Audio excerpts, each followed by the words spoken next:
first, we will have a meeting, then a handshaking pictures. So right now, we will have a circle of 14 minutes. Not yet. This is violence, right? Yeah. So we're not getting violence. No, but officials.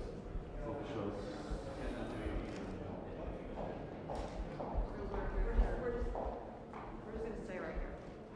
We figure 45 minutes. Before. 45 minutes? Yeah, that's what You said something like that, but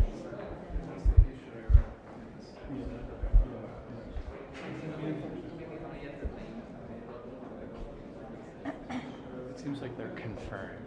Yeah, just in case they take us back in the room, so let's just hold on a second. It seems like we're missing every event. Yeah. Either getting late or not getting there at all. He said nobody got the spray but officials for the bilat. He said only officials Well, got the spray. officials also got the arrival, and officials. I don't.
do a press conference later. You can say yes. All right, we're gonna go quick. Everybody grab yourself.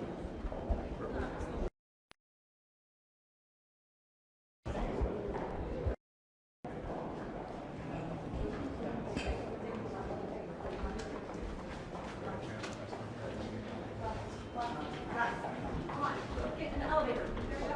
Let's go.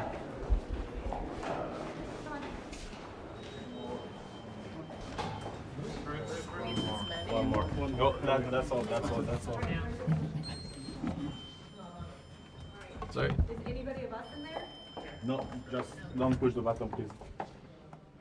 No, they close it probably. No. Okay. Perfect. I got me.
I've seen you starting to become famous and stuff like that.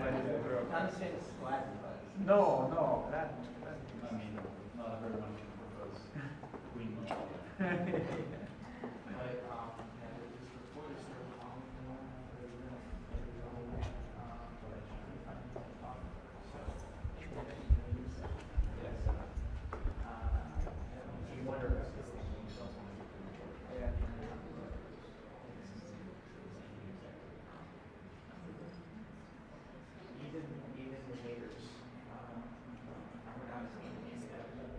Yeah, and the article on Andy was really nice too. Yeah, that's good. Your article wasn't so bad. No, it was good. Although it was not done by the lady, right? The character was different. Every time someone writes one of these things, what they're the same. Yeah, a version of my childhood, and then a version of my college papers out of college. There's nothing else to say. Well, there's always the liberal media. Like, they don't care. He's part of who you are, what's so even on the opposition side, somebody is doing something that's really bad, they start writing about it, but doing this kind of profile without the need to just to show it, it's not done by conservatives. That's right.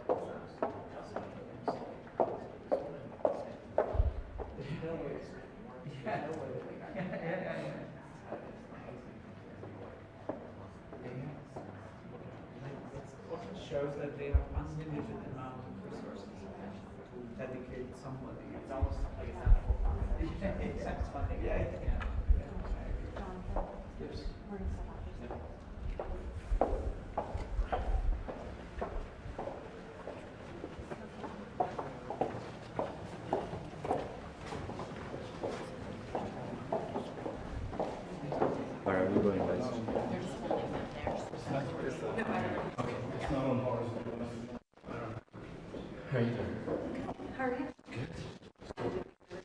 We're just. It's live? Yeah. Okay.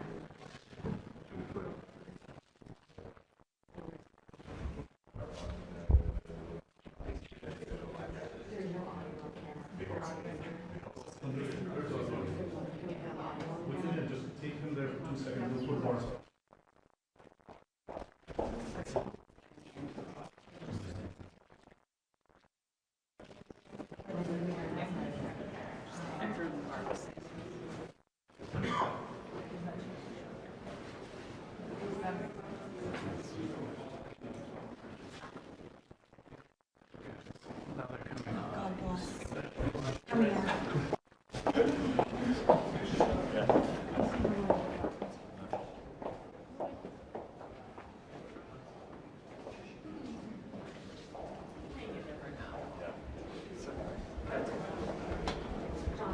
Yeah.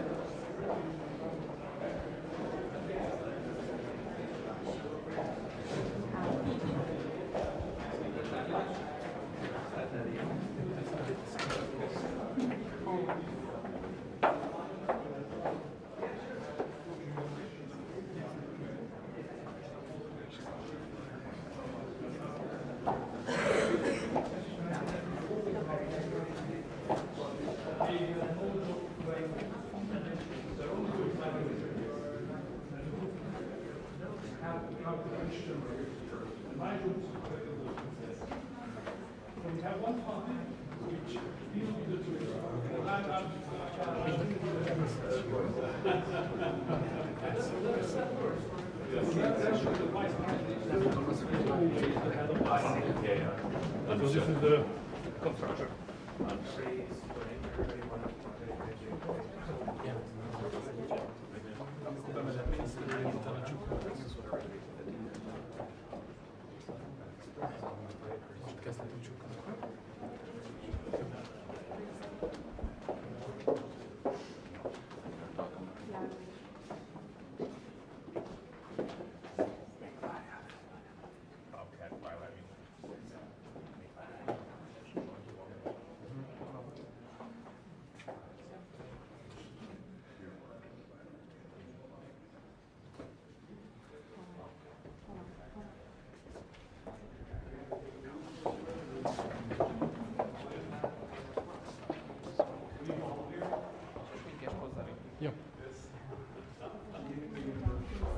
Down, please.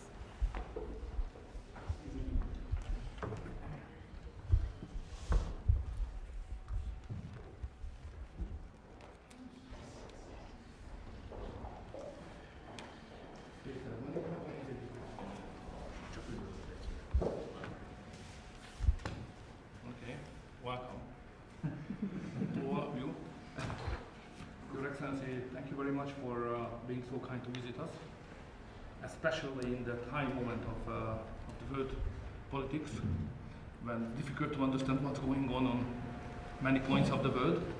It's a good occasion to exchange our views and understanding of what's going on the global political scene, and how is the fight which is going for the soul of the West we have in Europe, and what about it in America.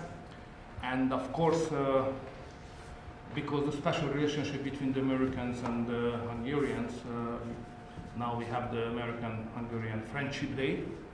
And thank you very much that you are so kind to upgrading that day by your presence. So thank you very much. On behalf of the Hungarian people, I just welcome you wholeheartedly.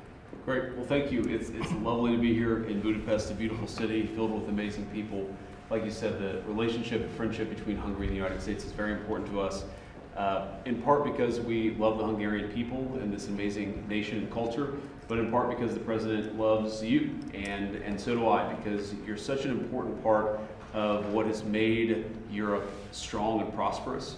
You're one of the true statesmen, I would say one of the only true statesmen in Europe, one of the few people who can talk to people from all over the world, can play the role of peacemaker, can play the role of economic statesman. We have a lot of great economic relationships, trade relationships that we're going to talk about today, but most of all, I just appreciate Viktor's friendship, because it is very rare you have somebody with his combination of diplomatic skill, and wisdom. It's very, very important to us that we continue to keep this relationship ongoing, and I know you have an election in 5 or 6 days, and we wanted to come and say good luck. Thank you. That's what exactly we need. That's right. And I know we're going to talk to the media afterwards, I believe. So for now, thank you all. It's good to see you, and we'll take some questions later. Thank you guys. Thank you.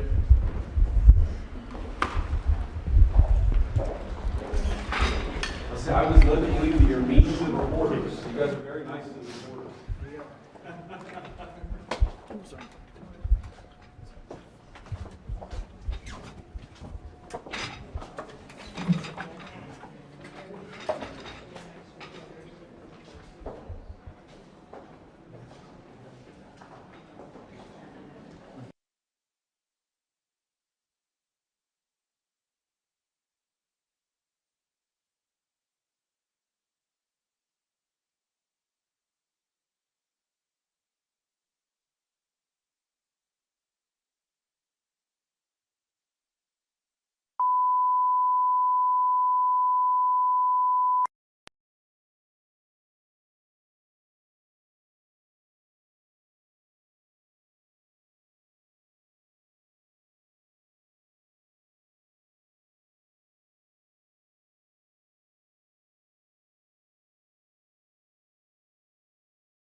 Check, sound check, check, 1, 2, check, 1, 2, sound check, check, 1, 2, check, 1, 2, sound check, check, 1, 2, check, 1, 2, sound check, check, 1, 2, check, 1, 2, sound check, check, 1, 2, check, 1, 2.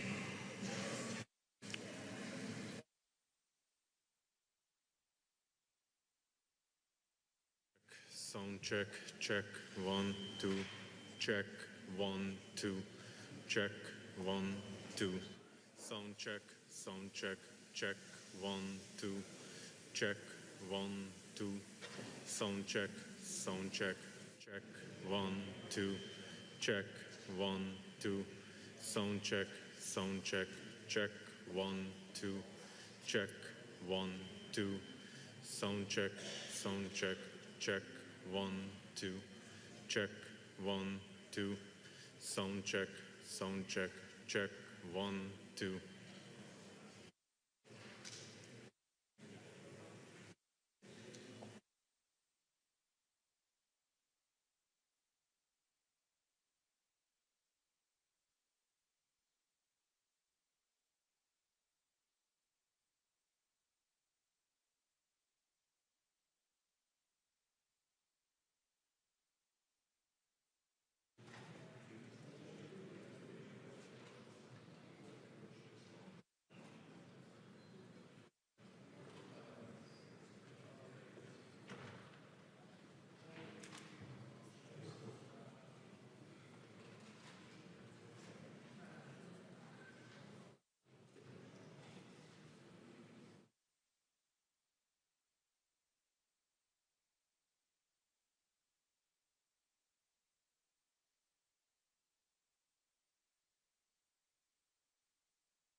sound check, check, 1, 2, check, 1, 2, check, 1, 2, sound check, check, 1, 2, check, 1, 2, sound check, check, 1, 2, check, 1, 2, sound check, check, 1, 2, check, 1, 2.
Good afternoon, ladies and gentlemen.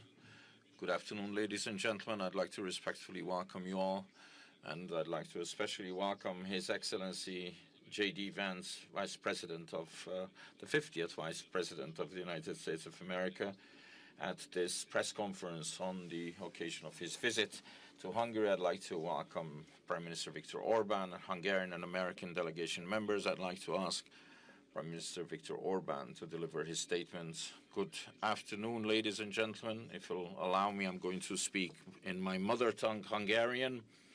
I'd like to respectfully and cordially welcome Vice President Vance in Hungary. The last time a Vice President from the US visited Hungary was 35 years ago, and we haven't had such a high-ranked American dignitary in Hungary for 20 years. And 20 years, that's quite a long period of time. With the election of President Trump, I believe a golden era has been ushered in our relations. We have enumerated the year of records was 2025 in terms of economic cooperation. 26 also is increasing impetus. We have increased our turnover with 50%. And we had 30 American companies announce FDI to the tune of 100 billion Hungarian forints. We've also strengthened our cooperation, expanded it with space technology and defense. We owe gratitude to President Trump and Vice President Vance for standing by Hungary during the past years. The United States of America is the strongest country in the world, and I am happy to say that they are our allies today. The peace and the security of Hungary, therefore, is guaranteed. Ladies and gentlemen, we also discussed the fact that Europe is heading towards one of the worst energy crises of all times. We are seeing drastic price hikes, and if we do not take measures on time, we are going to see a shortage of energy, oil, and gas. And in this situation, it is especially important that we have the energy cooperation between the US and Hungary, without which we would not be able to guarantee the energy needs of Hungary, and we could not cap our utility prices. We have talked about the United States' efforts to achieve peace. Hungary has always supported the US and President Trump personally in this peace effort. We've been living in the shadows of a war for 4 years now, and we are convinced that if President Trump were the president in 2022, there would not be a war now. It would not have started. And if the Europeans, especially Brussels, would not be blocking the peace efforts of the president, peace would prevail, would have been reinstated in Ukraine for a long time already. I've also explained to the Vice President that Hungary is experiencing very, very, very harsh and very open interference by foreign security services into our elections. This is why we especially welcome the decisions of the President of the United States of America, with which he has closed the financial taps that supported interference into the elections of other countries. I've been waiting for a long, long time for this meeting, and I'm very grateful that we met today. I am grateful that we were able to discuss with the Vice President the pressing issues, the great issues of Western civilization. I am not sharing any secret when I say that there is a continuous discussion between us, an exchange of experiences related to government work, especially in 4 areas. 1, migration. Number 2, gender ideology. Number 3, family policy. And number 4, global security. Because in these fields, Hungary has amassed substantial experiences and quite an extended network of contacts in Eastern Europe and the Balkans. And as a result of our discussions today, we have agreed that it is in the interest of both parties to continue this cooperation, and that the strategic cooperation between the 2 countries is going to be continuous and will be continued. Thank you very much for honoring us with your presence, for coming to Hungary. Miniszterelnök úr, köszönöm szépen. Prime Minister, thank you very much. And now I ask JD Vance to deliver his statement. Well, thank you, Prime Minister, first of all, and thanks to the people of Hungary for welcoming me. This is a beautiful city, a city that I've been to once before on a personal trip probably 5 or 6 years ago. And I remember the first time that I came to this beautiful country, my wife was about 20 weeks pregnant with our second child. And now we've come back to Budapest, and my wife is 20 weeks pregnant with our fourth child. So there's an interesting way in which our trips to Hungary have rhymed. I also want to thank the President of the United States, who of course is a dear friend of Prime Minister Orban and a very strident supporter of Prime Minister Orban, because together the President of the United States and the Prime Minister of Hungary have been able to do amazing things. And we're here because we want to celebrate those amazing things. We want to build upon those amazing things. And of course, I want to help as much as I possibly can the Prime Minister as he faces this election season, which I believe is happening in just about a week, the election to elect the next Prime Minister of Hungary. Now, I don't expect, of course, the people of Hungary to listen to the Vice President of the United States. That's not primarily why I'm here. But I did want to send a signal to everybody, particularly the bureaucrats in Brussels who have done everything that they can to hold down the people of Hungary because they don't like the leader who has actually stood up for the people of Hungary. And I think it's important to say that. There are so many things that we could point to. There are so many economic pieces of cooperation, so much investment that's come into Hungary. Viktor Orban has been the single found leader in Europe on the question of energy security and independence. It is funny to watch prime ministers and leaders in some of the Western European capitals talk about the energy crisis when, frankly, they should have been following the policies of Viktor Orban in Hungary. And if they had, the energy crisis that they're experiencing would be a lot less bad, because what's going on in Hungary right now is that while, yes, energy prices are elevated, they are far less elevated here than they are almost anywhere else in Europe. And that's because of the leadership of the man who's standing next to me. And I think that leadership can provide a model to the continent.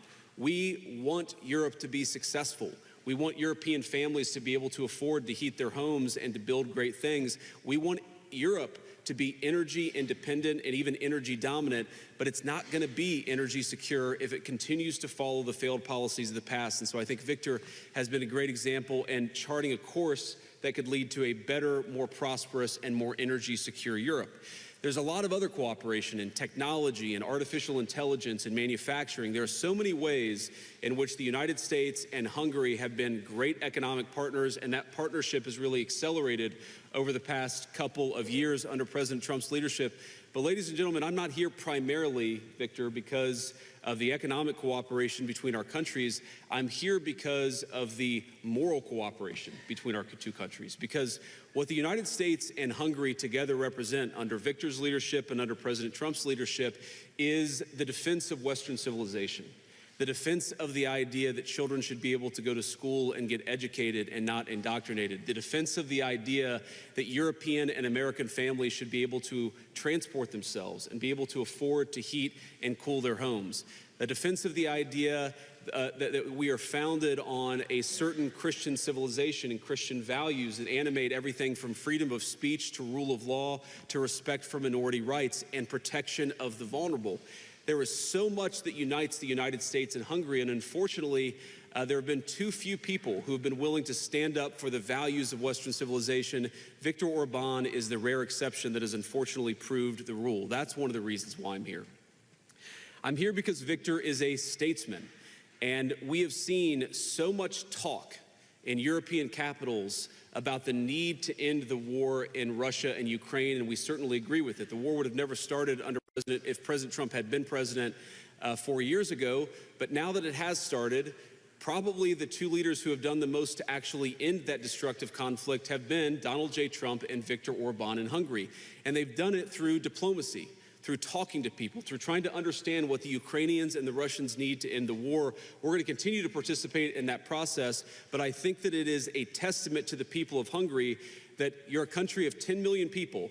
But I'm telling you, I've sat in all the rooms and I've been on all the phone calls. Your leadership has been a far, far more important and constructive partner for peace than almost anyone anywhere else in the world. And that is a great testament, I think, to the wisdom and the courage of the people of Hungary. And then finally, I just want to say one final observation about this election.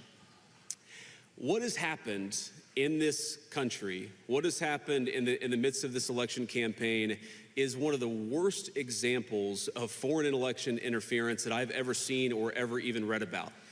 The bureaucrats in Brussels have tried to destroy the economy of Hungary.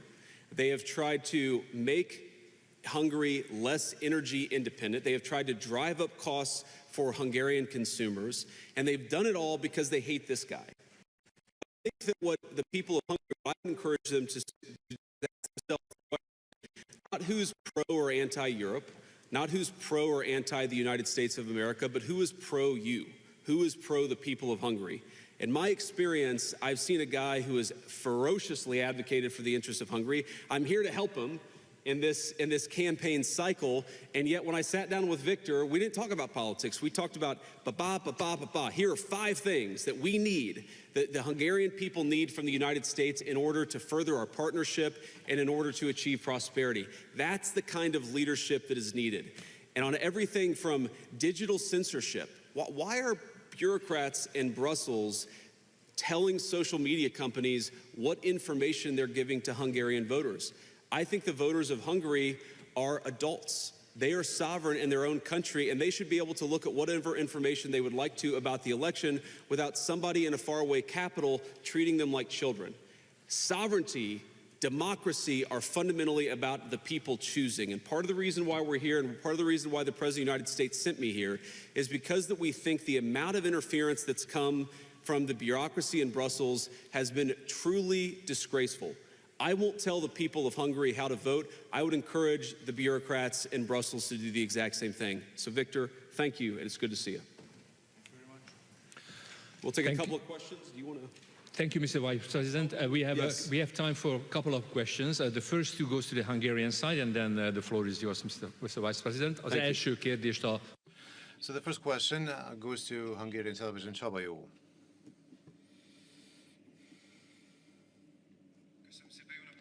Thank you very much, and good afternoon. I would not like to stand up because of the cameras. Thank you. I have 2 questions. One is to Mr. Prime Minister, and the other one is to Mr. Vice President. From the Prime Minister, I would like to ask if they touched upon the possibilities of ending the Russian-Ukrainian war during the negotiations. And from the Vice President, I would like to ask you to comment on the threats of President Zelensky towards Hungary and personally towards Viktor Orban. Thank you.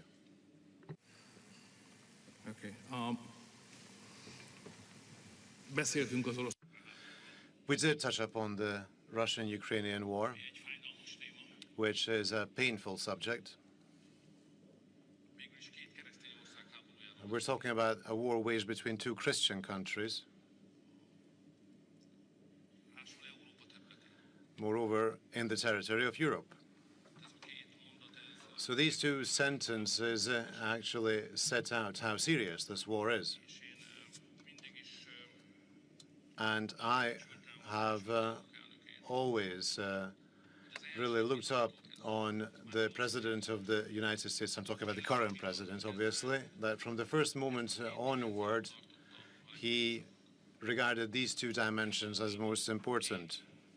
In Europe, 2 Orthodox Christian countries are waging a war where tens and hundreds of thousands of people die and become injured for life. This is so terrible that you have to stop it at all costs. And since the United States, prior to President Trump, was in favor of this war, for us, the current position of the United States is indeed very valuable because it is fundamentally pro-peace. So if a Hungarian and a U.S. politician meet, they cannot avoid talking about the Russian-Ukrainian war. Moreover, this war is being waged in the neighborhood of Hungary.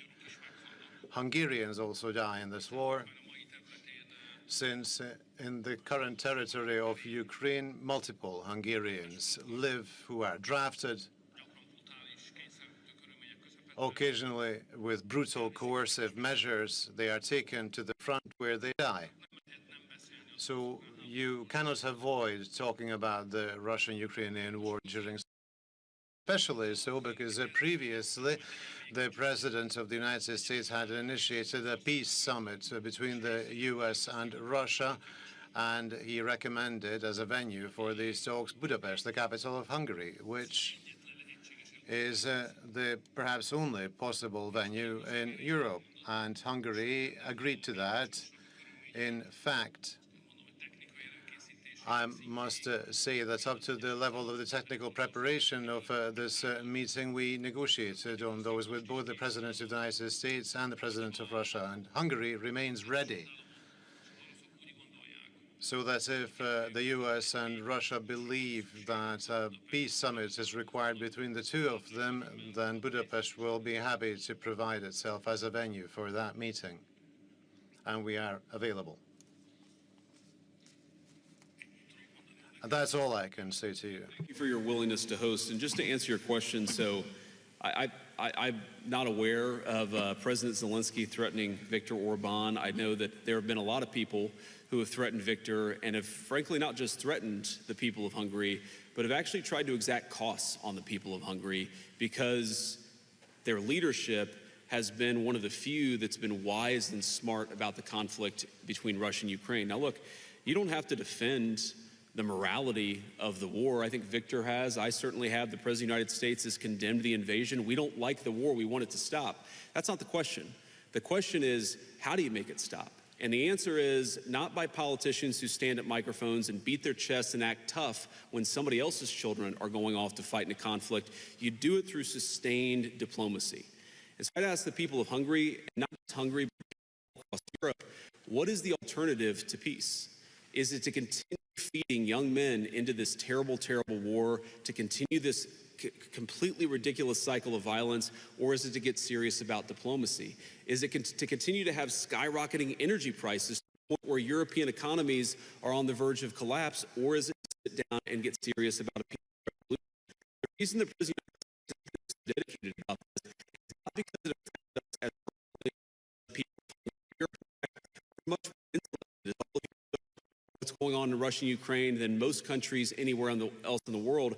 The president has asked us to work so diligently on it because he knows that it's bad. It's bad for commerce, it's bad for morality, it's bad for human life.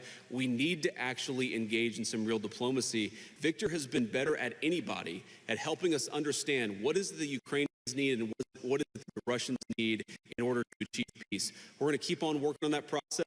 As you've all heard the president say, this war has been the hardest of all the worked on to solve, but we're going to keep on working at it. The president has ordered us to keep on working at it, but we need people in Europe who understand this and understand how to get this negotiation done. Viktor's been a great part of it, which is why the president asked him about the Budapest summit, because I think we're ever going to get these leaders together, this is the perfect place to do it, a place of real statesmanship, a place that has shown itself very willing to be a positive force for peace. Thank you very much. The second question goes to Neuminemet. Thank you very much. Good afternoon to you. I have one question to each of the participants. Mr. Orban, you have mentioned the serious energy crisis that we are facing. The ships that have been able to pass the Strait of Hormuz are just reaching Europe. Now that there is no oil coming from Russia or from Middle East, what do you think will happen with Europe, with Hungary, and what can the Hungarian-American Energy Corporation mean for Hungary? And what do you think, will Brussels also lift the sanctions on the Russian energy? If I may. Please. So, according to recent US intelligence reports, Ukraine may have interfered in the American elections, helping the Democrats. It has also come to light that the Ukrainian intelligence treats Hungary as an operational zone as well. What kind of political motivation could be behind Ukraine targeting conservative, patriotic political forces both in the United States and in Hungary? Thank you very much. I think there is definitely a new situation in Europe, but the Hungarian elections are tightening our horizon, restricting our horizon. Therefore, we are not paying as much attention because of the elections to the developments, of course, because we Hungarians are mainly preoccupied with the outcome of the elections next Sunday. However, everything that's happening is that the strategy that the Europeans have followed to support Ukrainians so far has ended, has failed. This strategy has failed at the start already. It was an extremely strange idea to actually help the Ukrainians and try to bring about a situation where the protracted puts Russia in dire straits economically, that in the end the Ukrainians, from the perspective of the Ukrainians and the Europeans who support them,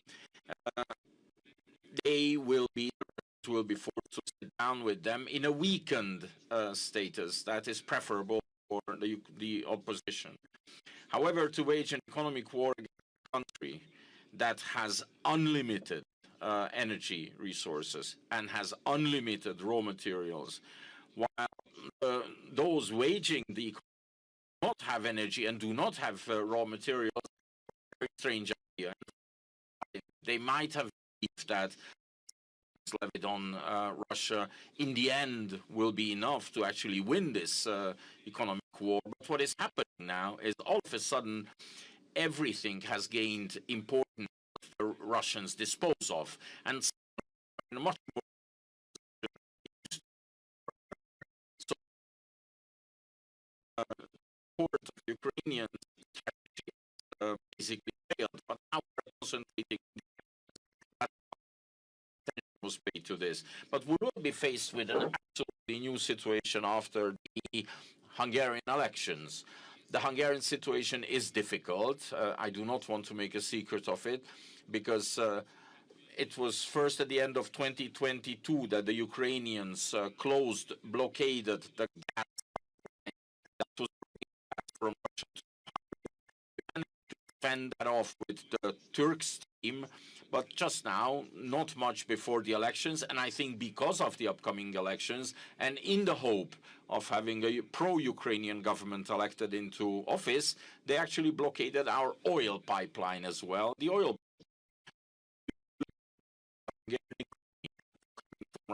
main supply route coming from Russia. Consequently, Hungary has had to tap into her reserves. There's two things we are doing. On the one hand, they have closed us off from oil. We have to supply the Hungarian economy, Hungarian consumers with fuel and with energy, and we have to force the to reopen the pipeline. And we have a plan to do that. We are actually executing that step by step. And at the end of this, I am convinced, after the national forces win the election here in Hungary, there will be no option left for the Ukrainians than to lift this blockade, to reopen the pipeline, and Hungary can just go back to normal operation. These are my, well, I wouldn't say hope, these are my plans. This is there are elements of intelligence American elections, on Hungarian elections. This is part of the cost of doing business within some elements of the system. I try to remind myself that Ukraine, like the United States, is very complicated.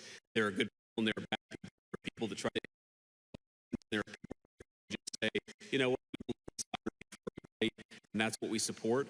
For example, there were people in the system who were campaigning with Democrats literally in the weeks before the presidential election where Donald Trump won.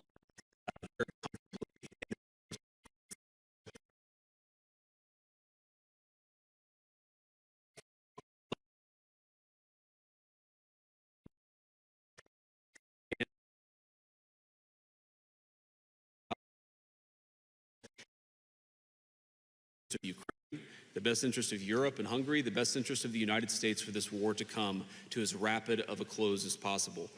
You know, this is the seeds of this war, the seeds of this conflict were actually planted well before the fire started. They were planted when European leaders they were so deep into a particular energy economy, they cut themselves off from oil and natural gas. That was a huge mistake then, and it's obvious that it's a huge mistake now. And it's funny when I hear people accuse, my president of being pro-Russian, my president has done more to help Europe out with energy and liquid natural gas than anybody in the world, which weakens Russia. Because we would love our allies and our smart energy policies so their consumers can pay less money, but also when, God forbid, there's a conflict, they can rely on us rather than another country for the energy that they need. So it's so funny to me that very often people who accuse this black leader of being pro-Russia, the very people who created an energy-weak economy in Europe to begin with, and that has done more than anything to make Ukraine weak and Russia strong. We just want the killing to stop. We want to get back to commerce. We recognize there's a lot of difficult issues. The way to solve these issues is to talk to one another and engage in hard diplomacy.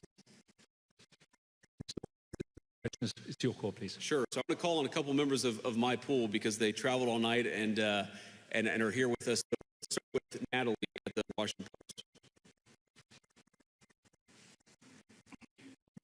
President, the clock is ticking to today when the deadline looms for avoiding bombing infrastructure in Iran to the Stone Ages, as the president has said. Do you have any new information to believe that a deal can be reached by then? And secondly, there's been some rhetoric from this administration, your administration, about God supporting the United States in this war, the strikes against Iran. Do you agree with that? And what do you make of the idea that God is on the side of the U.S. in these strikes? Well, so you asked if there's new information, and I don't, unless I have a text message from Steve. Well, I do have a text message from Steve Witkoff. Wouldn't you like to know the subject of this message? But no, I need to read it first before I talk about it. But here's what time is it in the United States right now? Okay, that makes sense. All right. Okay, so so Natalie, on this question of the deal, I really think there are two pathways. The president's been very clear about this. There are two pathways that this thing is ultimately going to end. First of all, the United States has largely accomplished its military objectives. There are still some things that we'd like to do, for example, on Iranian ability to manufacture weapons that we'd like to do a little bit more work on militarily. But fundamentally, the military objectives of the United States have been completed. So that means, as the president has said, very shortly this war is going to conclude. And I think the nature of the conclusion is ultimately up to the Iranians. I think there really are two pathways, and I'm oversimplifying this a little bit. But I think pathway one is where the Iranians decide they're going to be a normal country. They're not going to fund terrorism anymore. They're going to be part of the world system of commerce and exchange. And that's going to mean much better things for them economically. It's going to mean better things for the peace and safety of the world. It's going to mean a lot of good things for a lot of people all over the planet. That's option A, okay? Option B is if the Iranians don't come to the table and they stop terrorism,